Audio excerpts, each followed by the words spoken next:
जानवर नहीं है, तो कुछ क्षेत्र को आइडेंटिफाई करके ग्रामीणों के हित को ध्यान में रख करके उस क्षेत्र को डिनोटिफाई करके अगर ऐसी आवश्यकता लगती है तो उनकी सहूलियत को ध्यान में रखते हुए यह काम करना चाहिए। यह मेरा आपसे आपके माध्यम से माननीय मंत्री जी से निवेदन करना था कि ग्रामीणों की समस्या को ध्यान में रखते हुए, आदिवासियों की समस्या को ध्यान में रखते हुए, जिससे उनकी मूलभूत सुविधाओं को मिल सके, डॉक्टर वहां पे जा सके, शिक्षा के लिए वो कस्बे में आ सके, इन सुविधाओं का निराकरण। श्रीमान मदन राठौर जी। धन्यवाद सभापति महोदय।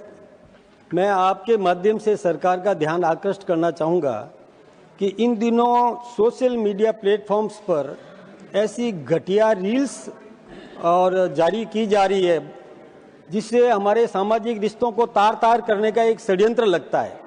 ऐसा लगता है कि क्या कोई एक प्लानिंग से हमारे रिश्तों को और इस प्रकार से बदनाम करने का प्रयास किया जा रहा है। चाहे फेसबुक हो, एक्स हो, इंस्टाग्राम हो, इनमें इस प्रकार की रील्स जिसमें हमारे पवित्र रिश्ते हैं कि जैसे भाभी को, बड़ी भाभी को हमने माँ के रूप में माना है, लेकिन देवर भाभी को लेकर के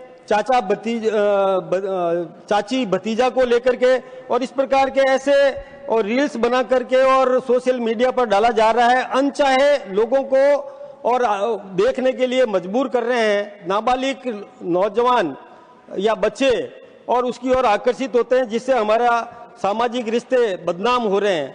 और ये मैं सोचता हूं कि हमारे इस प्रकार का जो प्रयास अनैतिक और पारिवारिक मूल्यों को तोड़ने वाली ऐसी घटिया किशोरों युवाओं को नकारात्मक प्रभाव डालने वाली रील्स फेसबुक पर अनचाहे आ जाती है।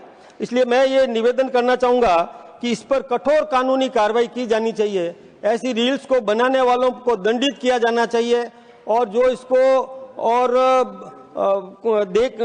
दिखाने का काम करते हैं इसका बहुत बड़ा दुष्प्रभाव भी पड़ता है। महिलाओं का अशोभनीय चित्रण भी करते हैं, प्रेम संबंध पारिवारिक रिश्तों का गलत और भ्रामक प्रस्तुतिकरण।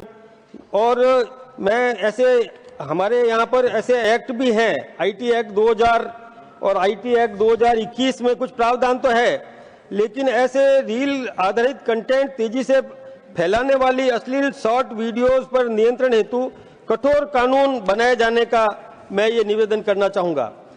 अश्लील और असामाजिक विघटनकारी रील्स को रोकने के लिए कानूनी प्रावधान और दंड, सख्त दंड देने का प्रावधान निश्चित रूप से किया जाना चाहिए। और नाबालिगों को हानिकारक सामग्री से बचाने के लिए प्लेटफॉर्म आधारित जवाबदेही सुनिश्चित की जानी चाहिए। अश्लील रील बनाने, शेयर करने वालों पर दंडात्मक कार्रवाई की जानी चाहिए। सोशल साइट्स में ऐसी रील प्रचारित करने पर कठोर दंड का प्रावधान किया जाना चाहिए और अन्यथा नई पीढ़ी बर्बाद हो जाएगी और रिश्तों की गंभीरता को गंभीरता से लेगी नहीं। इसलिए मैं आपसे ये निवेदन करना चाहूँगा कि इस प्रकार के कानून बनाने के लिए और सरकार को और आग्रह किया जाए।